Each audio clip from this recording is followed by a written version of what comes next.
He told us how many he killed. He just never told us who he was.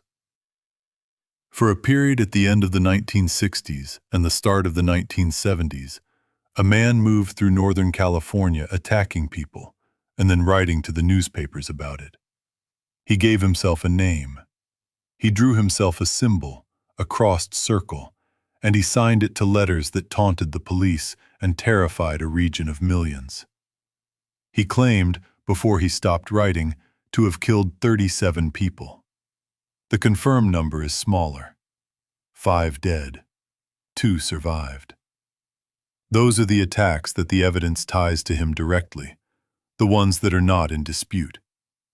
Everything beyond that, the larger number he boasted, the other cases people have tried to attach to him across the decades, lives in the same uncertainty that swallows everything else about him. Because more than 50 years later, after one of the most exhaustive manhunts in American history, after letters and ciphers and a parade of suspects, the central fact of the Zodiac case has never changed. Nobody knows who he was. This is the part of the story where he was at his most dangerous and his most direct.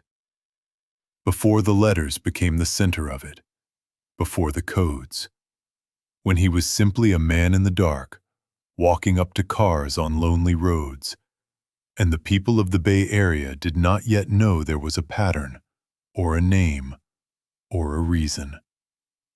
This is the murders. It begins on a lover's lane outside Vallejo, on Lake Herman Road. December 20th, 1968. A cold Friday night, 2 days before the longest night of the year. Lake Herman Road runs through dark, empty country between Vallejo and Benicia, the kind of unlit 2-lane road where teenagers parked because there was nowhere else to be alone. David Faraday was 17.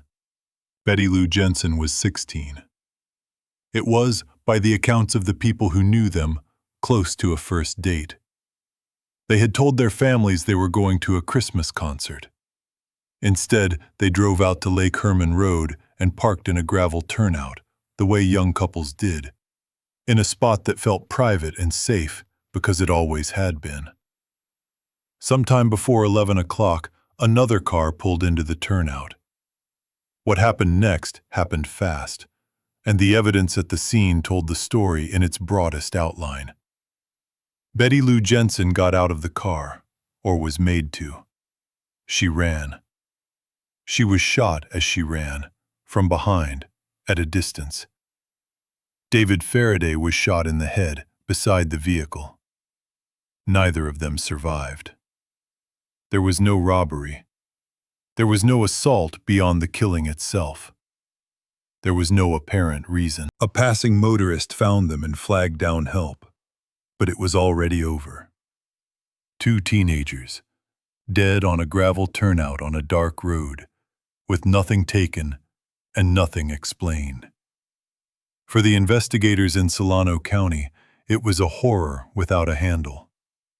A double murder of 2 kids who had no enemies, no debts, no entanglements, killed for nothing anyone could identify. The kind of case that, in a different story, simply goes cold and unexplained. A tragedy with no shape. At the time, no one knew it was the first of anything. There was no name yet, no symbol, no letters, just 2 graves and a question. The man who did it would supply the rest himself 6 months later, on another summer night, a few miles away. July 4th, 1969. Blue Rock Springs Park on the edge of Vallejo. Less than 4 miles from Lake Herman Road. It was just past midnight, the holiday slipping into the early hours of the 5th. Darlene Farron was 22. Michael Majot was 19. They were parked in the lot of Blue Rock Springs Park, another quiet spot, another place that had always been safe. A car pulled into the lot behind them. It parked, then left, then came back. It pulled in close. a man got out. He walked to the passenger side of their car with a flashlight and a gun, and without a word, he opened fire into the vehicle. He shot both of them, then turned and walked back toward his own car. And then, hearing movement, he came back and fired again before leaving. Darlene Ferrin died. Michael Mageau did not. Mageau was shot multiple times, grievously wounded, and he survived. He survived to give investigators the first description of the man from someone who had looked at him. A first living account of the attacker. It was limited, given what he had just been through, given the dark and the speed and the trauma of it. But it was a witness. The case had, for the first time, a person who had seen him and lived. And then, less than an hour after the shooting, while Michael Mageau was being rushed to a hospital, a man called the Vallejo police. The caller reported the shooting at Blue Rock Springs. He gave the location. And then, in the same flat call, he claimed the murders on Lake Herman Road from 6 months earlier. The two teenagers. He took credit for both, linking them, telling the police that the cases they had been treating as separate were his and were connected. Then, he said he would do it again, and he hung up. The call was traced to a payphone not far from the Vallejo Police Department itself.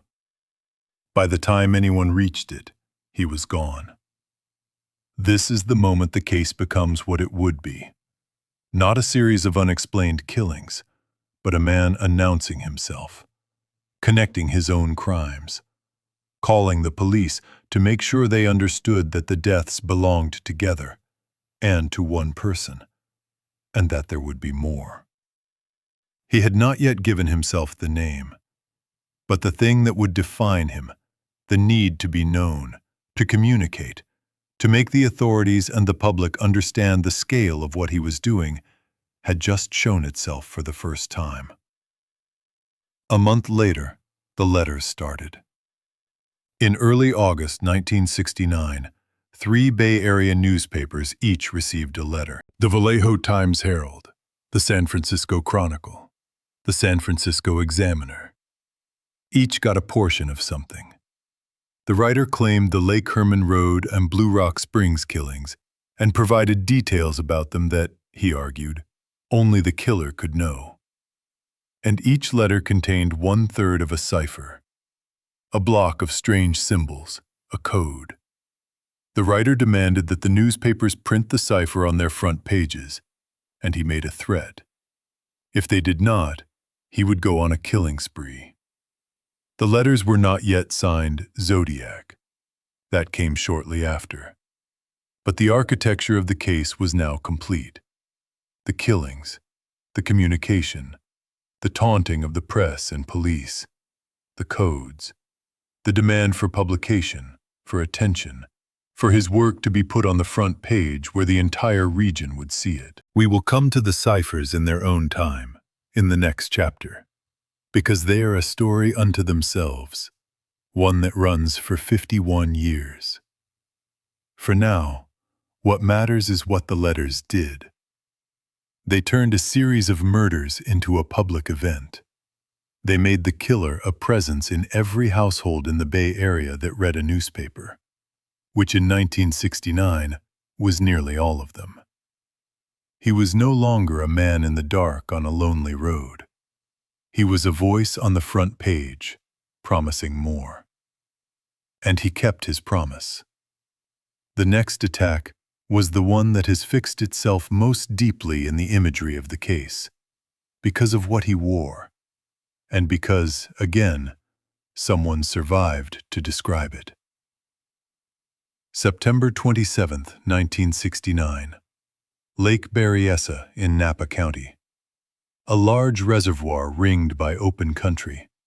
A place people went in the daytime to be near the water. Brian Hartnell was 20. Cecilia Shepard was 22. They were college students, spending the afternoon by the lake, sitting on a blanket on a small peninsula by the shore. It was daytime, open ground, the most exposed setting of any of the attacks. A man approached them. As he came closer, they saw what he was wearing, and it is the detail that has never left this case. He wore a black, executioner's-style hood over his head, with a bib that hung down his chest. On that bib was a symbol, a white crossed circle, the same symbol he was signing to his letters. He had made himself into a costume of the thing he had named himself. He carried a gun. He told them, by Brian Hartnell's account, that he wanted their money and their car, that he was an escaped convict. It was not true. What he actually did was order them to let him tie them up, and Hartnell, trying to manage the situation, trying to keep them both alive, complied and talked to the man as calmly as he could. And then the man attacked them both with a knife. I will hold to the restraint this channel holds to and not detail it. What matters is the outcome and the aftermath. The man left them on the peninsula, and before he left the area, he walked to Brian Hartnell's car, parked nearby, and with a marker he wrote on the door. He drew the crossed circle, and beneath it he wrote a list of dates, the dates of his attacks. Lake Herman Road, Blue Rock Springs, and now Lake Berryessa. He signed his work on the victim's own car. Then he drove away. And once again he called the police, this time the Napa County authorities, to report what he had done, from a payphone, before disappearing. Cecilia Shepard did not survive her injuries. Brian Hartnell did. Gravely wounded, he survived, and he was able to describe the attack, the hooded figure, the symbol, the strange calm of the man who had done it. Another survivor, another living account of an attacker who, by now, seemed almost to want to be seen, to be witnessed, to perform. The hood, the symbol on his chest, the dates written on the car. This was no longer only killing. This was a man staging himself, dressing the part of his own legend, making sure that the people he attacked and the police who came after would understand that this was the Zodiac, the figure from the letters, made flesh in a black hood by a lake.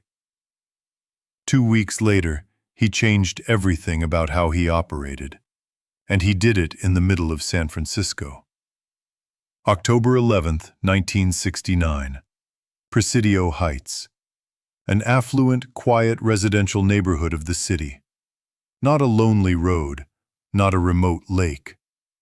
A city neighborhood with houses and streetlights and people behind every door. Paul Stine was a taxi driver. He was 29, a graduate student driving a cab to support himself. That night he picked up a fare. The passenger asked to be taken to Presidio Heights. When the cab reached the corner of Washington and Cherry Streets, the passenger shot Paul Stine once in the head, killing him. And then he did something that the other attacks had not involved. He stayed. He took Paul Stine's wallet and keys. He tore away a section of Stine's bloodied shirt.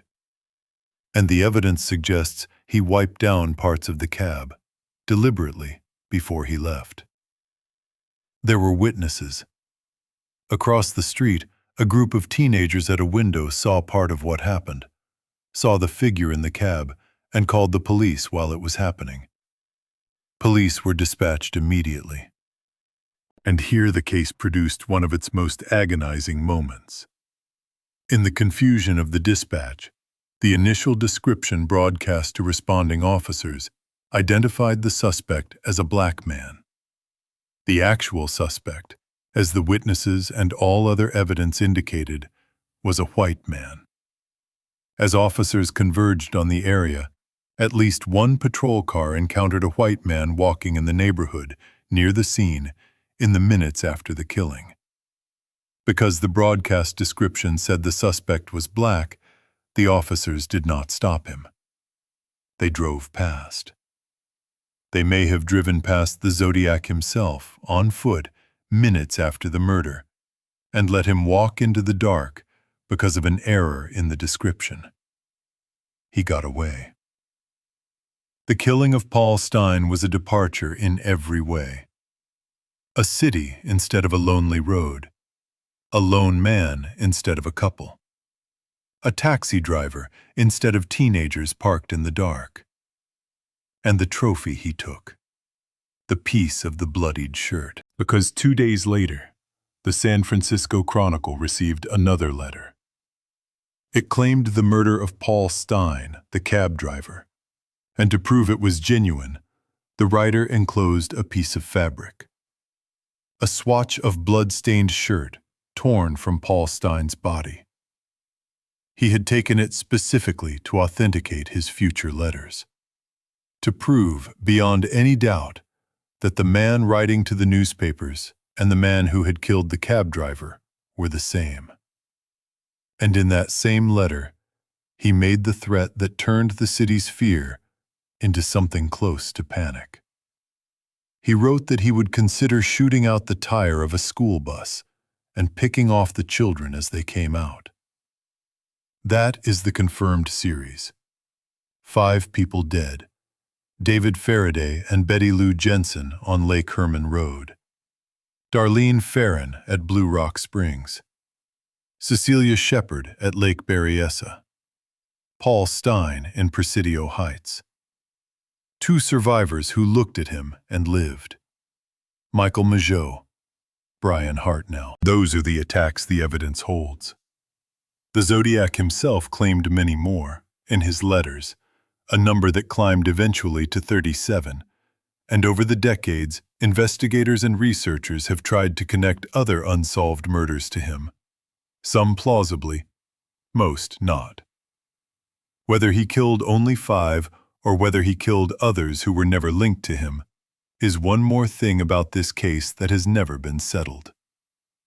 The boasting was part of who he was. He inflated, he taunted, he performed.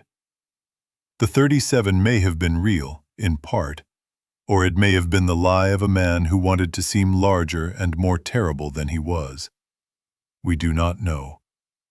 We have never known. What we know is the 5. And we know that across less than a year, from a gravel turnout in December to a city street corner the following October, a single man killed those 5 people, survived being seen twice, called the police on himself 3 times, dressed as his own symbol by a lake, took a piece of a dead man's shirt as a credential, and then turned to the newspapers and began, in earnest, to talk. The attacks, the direct physical violence, largely stopped after Paul Stine. There are disputed incidents afterward, claims and possible attacks that have never been firmly established. But the confirmed murders end on that San Francisco street corner in October 1969. The Zodiac did not end there. He simply changed weapons. For the years that followed, his weapon was the letter, the cipher, the threat mailed to a newsroom. He had built, across those 10 months of killing, a kind of theater. And now he had the whole of the Bay Area as his audience, and he intended to keep performing. He had told them he was out there. He had proven it with a piece of a murdered man's shirt.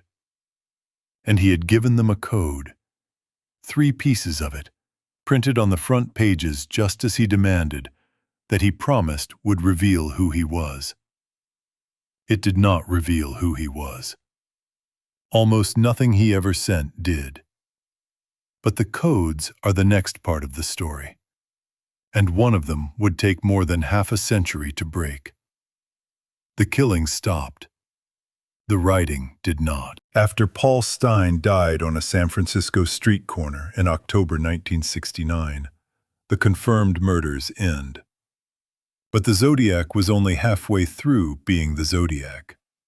For years afterward, he kept his hold on the Bay Area without firing another confirmed shot. And he did it with paper. Letters to newspapers, threats mailed to newsrooms, greeting cards, and codes. This is the part of the case that belongs least to the world of ordinary murder, and most to something stranger. A killer who wanted, more than he wanted to keep killing, to be read, to be printed, to be decoded. He turned the front pages of California's newspapers into his stage, and he kept the region in fear for years, using nothing but the mailbox. And he left behind a puzzle that would outlast the investigators who first received it, outlast the era it was made in, and resist every codebreaker, professional and amateur, for 51 years. Go back to the beginning of the letters, to those first 3 sent in August 1969, each newspaper receiving 1/3 of a cipher. The writer's demand was specific. Print the cipher on the front page. If you do not, he wrote, he would go on a killing spree. More deaths, more victims, as the price of refusal. He wanted his code in front of the entire region, and he was prepared to kill to make it happen. The newspapers, after consulting with police, printed the pieces. The cipher was a block of strange symbols, letters, shapes, signs, some of them recognizable characters turned backward or sideways, others invented. 408 characters in total across the 3 sections, which is why it came to be known as the 408 cipher. The Zodiac claimed that, hidden inside it, was his identity. Solve the code, he implied, and you would know who he was. The professionals went at it. Navy codebreakers. The cryptographic resources available to law enforcement at the time. And in the first days, they got nowhere. It was not the professionals who broke it. Donald Hardin was a high school history teacher in Salinas. His wife, Betty Hardin, worked on it with him. They were not cryptographers. They were a married couple who, like much of California, had read about the cipher in the newspaper and who decided to try. They cracked it in about a week. The insight that broke it came, in significant part, from Betty. Their reasoning was that a man this vain, this consumed with himself, would almost certainly begin his secret message with the word that mattered most to him, the word I. And that, given everything he had written and done, the message would likely contain the word kill. They used those guesses as a wedge, a way into the substitution. And it worked. The 408 cipher was a homophonic substitution cipher. That means each letter of the alphabet could be represented by more than one symbol, which is what makes this kind of code resistant to the simplest forms of frequency analysis. A plain substitution cipher, where one symbol always means one letter, falls quickly, because the most common symbol is probably E, and you work outward from there. The Zodiac's code used multiple symbols for the common letters, specifically to defeat that approach. The Hardins worked through it anyway, by hand. A school teacher and his wife at their kitchen table, doing what the Navy had not. And when they finished, the message was a revelation, and a disappointment at the same time. It did not contain his name. What it contained was a statement of purpose. The decoded message began with the words, "I like killing people." It went on, in the Zodiac's misspelled and erratic phrasing, to explain his reasoning. He killed people, he wrote, because it was so much fun. More fun than killing wild game in the forest, because man was the most dangerous animal of all. He wrote that killing gave him the most thrilling experience, even better, he claimed, than being with a woman. And he wrote that he was collecting his victims, that they would become his slaves in the afterlife. He had deliberately, he said, not revealed his identity, because doing so would slow down or stop his collecting of slaves for the afterlife. So the great promise of the code, that it would name him, was a lie. He had told them the cipher held his identity. It held only his philosophy. A window into the mind, written in a schoolboy's spelling, full of a self-aggrandizing fantasy about the afterlife and the thrill of killing. But not a name. Never a name. This became the pattern. The Zodiac would dangle identity again and again and never deliver it. Then came the letter that gave him the name the world uses. Shortly after the first ciphers, another letter arrived at the Chronicle, and it opened with a line that would become the signature of the entire case. "This is the Zodiac speaking." That was it. That was where the name came from. Not from the police, not from the press inventing a label, but from the killer naming himself. The way the men in so many of these cases name themselves, because the need to be known is the engine underneath everything. He called himself the Zodiac, and he drew his symbol, the crossed circle, and from then on, every letter carried it. The letters came steadily through late 1969 and into the following years. And they did several things at once. They taunted the police. He mocked their failure to catch him. He claimed, falsely or not, that he had outwitted them, that he was wearing disguises, that he had fooled them at the scenes. He wrote with a contempt for the authorities that was clearly part of the pleasure. They claimed credit and inflated it. His body count, in the letters, climbed over time. He kept a running score, literally, in some letters, the Zodiac on one side and the police on the other, tallying the dead against the failures to catch him. The number of victims he claimed eventually reached 37, far beyond the 5 confirmed. Whether any of the additional claims were real has never been established. The inflation was, most researchers believe, part performance, the boasting of a man who wanted to be more terrible than he was. And they threatened. This is the part that turned fear into panic. In the letter that enclosed the swatch of Paul Stein's bloodied shirt, the Zodiac wrote that he would consider shooting out the front tire of a school bus and then picking off the children as they came bouncing out. It is difficult to overstate what that did to the Bay Area. Parents drove their children to school. Police escorted buses. A region of millions of people adjusted the daily movement of its children around the threat of one anonymous man with a typewriter and a gun. He never carried it out, but he did not have to. The threat alone reorganized the life of a major American region around him, which was, in a sense, exactly what he wanted. To be that large, to be that present, to make millions of people think about him every morning. He sent other things too. Greeting cards repurposed into threats. A Halloween card to a Chronicle reporter designed to frighten. He sent letters demanding that the people of San Francisco wear Zodiac buttons, lapel pins bearing his cross-circle symbol. And for a time, frightened people actually did. He sent more ciphers. He maintained for years a one-sided correspondence with an entire region, and the region could not look away. Because every letter might contain another threat, another clue, another body count. Or, finally, his name.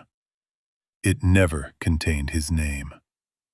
And then there is the 340. On November 8, 1969, between the Berryessa attack and roughly a month after Paul Stein, the Chronicle received another cipher. 340 characters this time, in the same style of invented symbols. It became known as the 340 cipher. After the Hardens had cracked the 408 in a week, the expectation was that the 340 would also fall. It was shorter. The world now had an example of how the Zodiac built his codes. The code breakers had a template. The 340 did not fall. It resisted. The professionals worked it and failed. The amateurs worked it and failed. The years passed, and it became one of the most famous unsolved ciphers in the world. A fixture of cryptography. The code that defeated everyone. The FBI worked it. The code-breaking community worked it. Generations of amateur cryptographers, as computers grew more powerful, threw their tools at it. Software was written specifically to attack it. And for decade after decade, it held. The problem, it turned out, was that the Zodiac had not simply made another homophonic substitution like the 408. He had done something to the 340 that scrambled it further, a structural manipulation on top of the substitution that broke the assumptions every codebreaker was bringing to it. They were reading it the wrong way. Not the wrong symbols, the wrong path through the grid. And no one could see the path. 51 years passed. The Zodiac, by any reasonable estimate, was likely dead by the time it was solved. The investigators who first received the 340 in 1969 had retired, and many had died.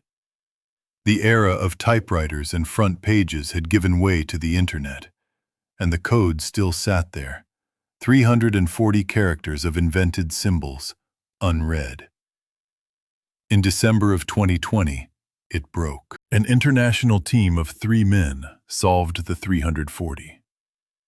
David Aranchak, a software developer in the United States who had spent years building programs to attack the cipher. Sam Blake, a mathematician in Australia. And Jarl van Eyck, a warehouse worker in Belgium who had written his own code-breaking software in his spare time. 3 men, on 3 continents, who had never met in person, working on a 51-year-old puzzle as essentially a hobby. The breakthrough was understanding how the Zodiac had scrambled it. The 340 was not read straight across, line by line. The characters had been encoded along a different path through the grid, a diagonal pattern, transposed and shifted in a way that, once you knew it, let the substitution underneath finally resolve. They tested combinations by the millions using software, narrowed the possible schemes, and found the one that turned the noise into language. They submitted their solution to the FBI, which confirmed it. And once again, after 51 years of waiting, the message did not contain his name. What it contained was more taunting. The decoded 340 read, in the Zodiac's familiar voice and familiar misspellings, that he hoped they were having lots of fun trying to catch him. He wrote that he was not afraid of the gas chamber, because it would send him to paradise all the sooner, returning to the same fantasy of an afterlife full of the slaves he was collecting. He referenced, mockingly, a television personality of the era who had been talking about the case. 51 years. 3 men on 3 continents. Custom software and a mathematician and a warehouse worker. And at the end of it, the great unsolved cipher of the Zodiac said, in essence, "I hope you're having fun. You'll never catch me. I'm not afraid to die." No name, no identity, no location. Just one more taunt, sealed for half a century, finally read aloud to a man who was almost certainly long dead and could not hear it. It is, in its way, the perfect distillation of the entire case, the promise of revelation, the enormous effort to reach it, and at the center, where the answer should be, nothing but the killer's voice, mocking, performing, refusing. There were 2 more ciphers attributed to him, much shorter ones. A 13-character cipher he claimed contained his name, and a 32-character one. The 13-character cipher, The so-called "My Name Is" cipher has never been definitively solved, and given its length, it may never be, because a 13-character code is too short to crack with confidence even if you have it.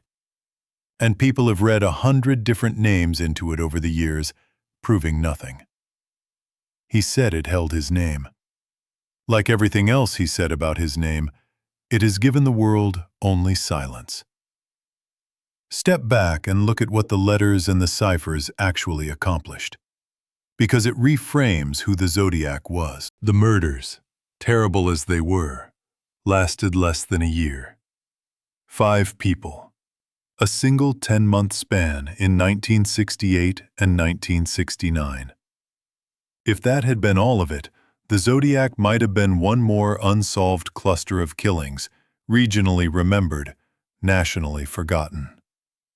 It was the writing that made him the Zodiac. The letters kept him present for years after the killing stopped. The ciphers gave him an aura of dark genius, the sense that he was operating on some level above ordinary criminals, leaving puzzles that defeated the experts. The threats, especially the school bus threat, gave him a reach into daily life that the actual murders never could have. He weaponized the media's appetite, the public's fear, and the human compulsion to solve a puzzle. And with those tools, a man who killed 5 people made himself into one of the most famous, unsolved figures in the history of crime. And the genius, it should be said honestly, was always partly an illusion. His spelling was poor. His grammar was erratic. The 408 was cracked by a schoolteacher and his wife in a week. The 340 took 51 years, but the delay was as much about the obscurity of his particular scrambling method as about brilliance. And when it fell to hobbyists, not to a secret level of genius no one could match. He was not a criminal mastermind. He was a vain, performing, deeply disturbed man who happened to land on a formula, murder plus correspondence plus code, that gripped a region and then a country, and would not let go. The codes were never going to name him. By the time the last great one was broken, the man who wrote it was beyond the reach of any consequence. The ciphers were not, in the end, locks with a name behind them. They were the same thing every letter was, a way of saying, "Look at me. Look how clever I am. You will never catch me." The terrible thing is that, so far, he has been right. Because for all the letters, all the ciphers, all the decades of investigation, the question that drove everything from the first letter, the one the Zodiac himself dangled over and over and never answered, remained exactly where it started. Who was he? The investigation had an answer it believed in, for a long time. A name. A suspect it could never quite prove. And around him, a crowd of other suspects, theories, claims, and the long, unresolved argument that continues to this day. That is the last part of the story. The whole case has always pointed at one man more than any other, and the whole case has never been able to prove it. His name was Arthur Lee Allen. He is the only person the police ever publicly named as a suspect in the Zodiac killings, and across more than 50 years, through investigation after investigation, book after book, documentary after documentary, he has remained the figure at the center of the question. The most likely answer that the evidence could never quite confirm. Allen was a Vallejo man, a former elementary school teacher, a Navy veteran, and a convicted child molester, which is the fact that colored everything else about how investigators came to see him. He had lived in the area where the killings happened. He was the right kind of age. And as the police looked at him, more and more of the pieces seemed, unsettlingly, to fit. But fit is the word that haunts this entire case, because for everything that fit about Arthur Lee Allen, the one piece that would have closed it never did. The case against Allen, as it was assembled over the years, was genuinely substantial, and it is worth laying out, because it explains why so many of the investigators who worked the case went to their graves believing he was the man. It began with a friend. In 1971, a former friend of Alan's named Donald Cheney went to the police with an account of a conversation he said he'd had with Alan no later than the very start of 1969, before most of the killings.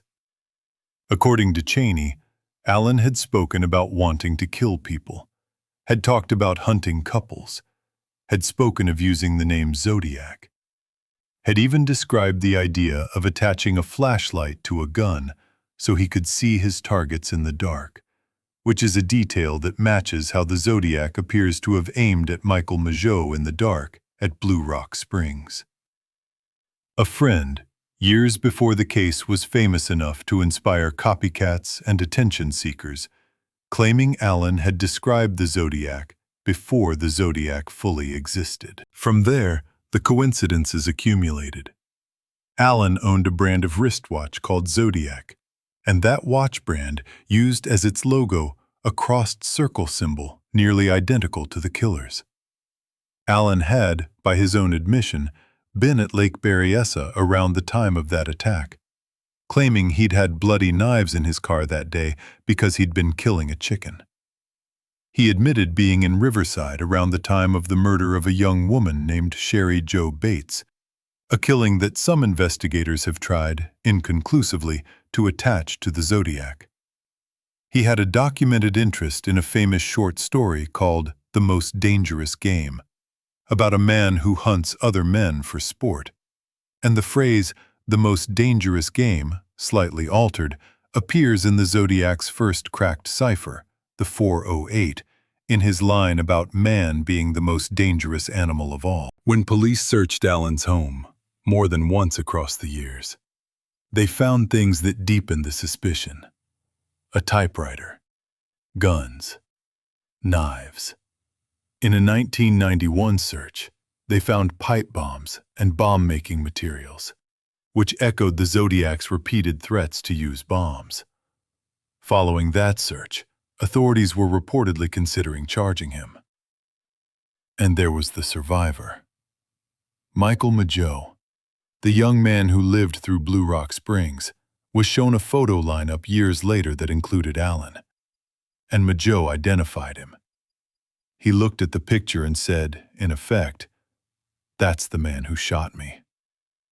A friend who said Alan described the crimes in advance.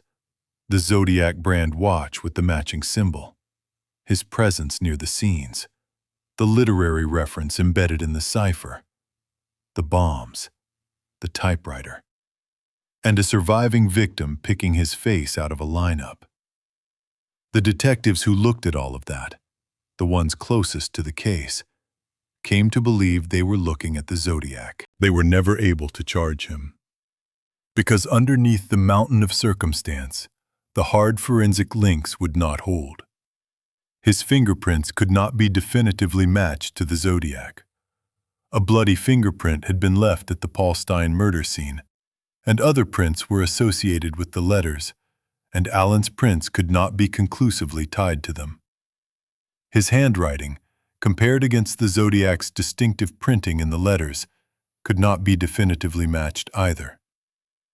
Two of the most basic forensic comparisons available, fingerprints and handwriting, failed to close the gap. And the survivor identification, powerful as it sounded, had a serious problem. Michael Mageau, by his own admission, had only seen the gunman briefly, in the dark, in the moment he was being shot. A traumatic, fleeting glimpse decades before the lineup. Eyewitness identifications made under those conditions, years later, are among the least reliable forms of evidence there is, and everyone working the case knew it. Then there was the physical mismatch. One of the police officers who may have actually seen the Zodiac, the officer who encountered a man walking near the Stine scene minutes after the murder, later said that Alan did not match. That Alan was perhaps 100 pounds heavier than the man he'd seen, that Alan's face was too round. And the police dispatcher who had taken the Zodiac's phone call after the Blue Rock Springs shooting said that Alan's voice did not sound like the man she had spoken to. The people who had come closest to the actual Zodiac, by sight and by sound, looked at Arthur Lee Allen and said, "Not him." Arthur Lee Allen died of a heart attack in August 1992. Never charged, never cleared. The prime suspect to the end, and the proven killer, never. And then, a decade after his death, came the test that was supposed to settle it, and instead deepened the mystery in a way that has never been resolved. In 2002, a criminalist at the San Francisco Police Crime Lab developed a partial DNA profile. It was drawn from saliva, from the act of licking on the stamps and envelopes of the Zodiac's letters, particularly a card from November 1969. The theory was simple and sound. The Zodiac had licked his stamps and envelopes to seal them. His saliva, and therefore his DNA, should be on them. Build a profile from that, compare it to a suspect, and you have your answer. They compared the partial profile to Arthur Lee Allen. It did not match. Allen was excluded. The DNA developed from the Zodiac's own letters did not belong to the man who had been the prime suspect for 30 years. His former friend Cheney, also tested, was excluded as well. On its face, that should have ended the case against Allen. The Zodiac's saliva did not match Allen's DNA. Allen was not the Zodiac, except the DNA itself is contested. And that is the crux of why this case refuses to close, even on its own evidence. Researchers have argued for years that the 2002 profile may be worthless. The concern, raised by veteran investigators of the case, is that the genetic material may have been collected from the wrong place, from the outside of the stamp rather than from behind it, where the licking would have deposited saliva, meaning the DNA might belong to anyone who handled the letter, a postal worker, an archivist, anyone across 50 years, and not to the Zodiac at all. If that is true, then the profile that excluded Allen never belonged to the Zodiac in the first place, and the exclusion proves nothing. So even the DNA, the one piece of hard science that was supposed to deliver a verdict, dissolves into the same uncertainty as everything else. Either it cleared Allen, or it was never the Zodiac's DNA to begin with. And there is no way, currently, to know which. The case cannot even resolve whether its own central forensic test means anything. Allen is the most pursued suspect, but he is far from the only name. And the parade of other theories tells you something important about this case, which is that it has become a magnet for the kind of claim that can never be proven and never quite be killed. There was Earl Van Best, Jr. In 2014, a man named Gary Stewart published a book claiming that his search for his biological father had led him to conclude that his father, Van Best, was the Zodiac. The book became a documentary. It was built on circumstantial resemblance, partial fingerprint and handwriting arguments, and claimed connections. And when the documentary's own producers brought in an investigator to validate Stewart's claims, that investigator found that Stewart had manipulated a police report and traced Van Best as having been in Europe during part of the Zodiac's known activity. The theory collapsed under examination of its own evidence. There was Gary Francis Post. In 2021, a group calling itself the Case Breakers, a team of former investigators and journalists, announced that they had identified the Zodiac as Post, a man who had since died.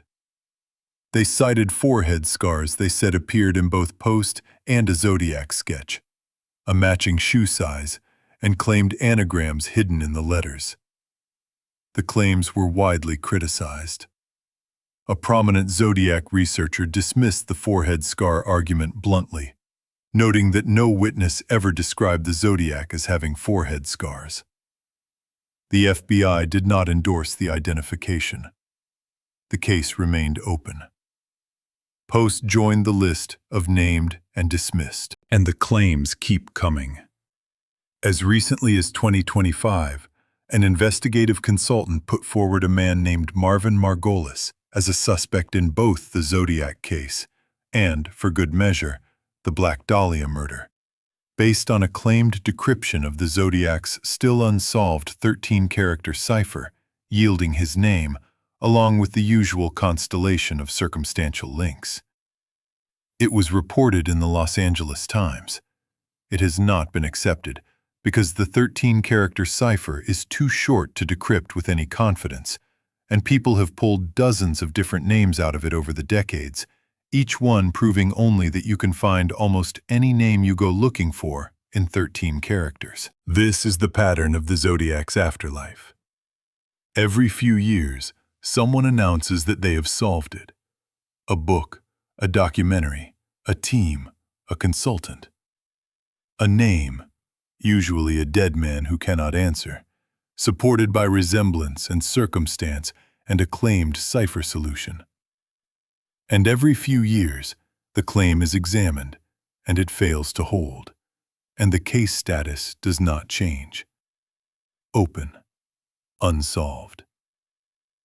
In 2024, a Netflix docuseries returned again to Arthur Lee Allen, centered on a family who had known him in the 1960s, the Seawater family, whose children had once regarded him almost as a father figure, and who came forward with their memories of him, and an account of an alleged near confession late in his life. It renewed public attention. It did not, and could not, deliver proof. Allen was still dead. The DNA was still contested, and the documentary, like everything before it, ended where the case always ends, with a very good suspect and no certainty. So where does it actually stand, more than half a century on? The case is open, officially, formally open, maintained by multiple agencies: the California Department of Justice, the FBI, the City of Vallejo, the sheriffs of Napa and Solano counties, and held open in Riverside in connection with the Sherry Joe Bates case that may or may not be his. The San Francisco police marked it inactive in 2004, then reactivated it. It has never been closed because it has never been solved. The physical evidence still exists. The letters, the envelopes, the stamps. And modern forensic genetic genealogy, the technique that finally named the Golden State Killer and gave the boy in the box his name, is the great hope now, as it is for so many of these cold cases. If a usable, genuine DNA profile of the Zodiac can be pulled from the letters, from saliva that truly belonged to him, then in principle, it could be run through the genealogical databases the way the Golden State Killer's was, and a family tree could be built, and a name could finally emerge. But that hope runs straight back into the problem at the center of the case. The DNA recovered so far has been partial, degraded, and contested. The letters are over 50 years old, handled by countless people across the decades. Whether enough genuine, uncontaminated genetic material from the Zodiac himself survives on them to build the kind of profile genetic genealogy requires is an open question. And the answer may simply be no. The same degradation and uncertainty that has frustrated every prior DNA effort may frustrate this one too. The Zodiac, whoever he was, has almost certainly been dead for a long time. His confirmed killing stopped in 1969. His letters trailed off, with his last confirmed letter arriving in 1974. If he was an adult then, he is beyond the reach of any courtroom now. The case, even if it is solved tomorrow, can end only in a name, never in a trial. The most that genetic genealogy or any other breakthrough can deliver at this point is the answer to the question the Zodiac spent years daring everyone to answer, and then took, as far as we know, to his grave. Who was he? Let the people at the center of it be remembered, because the Zodiac spent 50 years making the case about himself, and it should not entirely be. David Faraday and Betty Lou Jensen, 17 and 16, on a winter road on what was nearly a first date. Darlene Farron, 22, in a parking lot just past midnight on the 4th of July. Cecilia Shepard, 22, by a lake on an autumn afternoon. Paul Stein, 29, a graduate student driving a cab, killed on a quiet city corner. 5 people who had nothing to do with one another, who shared nothing except that a man with a need to be feared crossed their paths in a single terrible year. And the 2 who lived, Michael Mageau, who survived being shot at Blue Rock Springs and lived to point at a photograph and say, "That's him," whether or not he was right. Brian Hartnell, who survived the hooded figure at Lake Berryessa, who talked calmly to the man holding the knife and lived to describe him. They carried it for the rest of their lives. The 2 people who looked at the Zodiac and came back. The Zodiac wanted to be a figure. He wanted the symbol, the name, the codes, the fear across a whole region, the front pages, the place in the culture that he has, in fact, achieved. He is a villain in films, an inspiration for fictional killers, the subject of dozens of books and documentaries, an industry of obsession. He got, in the end, more or less exactly the immortality he was reaching for in those letters. To be talked about forever, to never be forgotten. He got it by killing 5 people and taunting everyone else, and by being clever enough, or lucky enough, in the one specific way that mattered, to never let anyone prove his name. The records show the symbol, the crossed circle signed to every letter. The records show the ciphers, 2 cracked and 2 still silent. The records show a dozen names of men who might have been him, every one of them a maybe, not one of them a yes. What the records have never shown, after the murders and the letters and the codes and the suspects and the 50 years, is the only thing he ever really hid. His name. Silence followed. I'm Edgar. This is Nocturne Files, and we'll see you in the dark.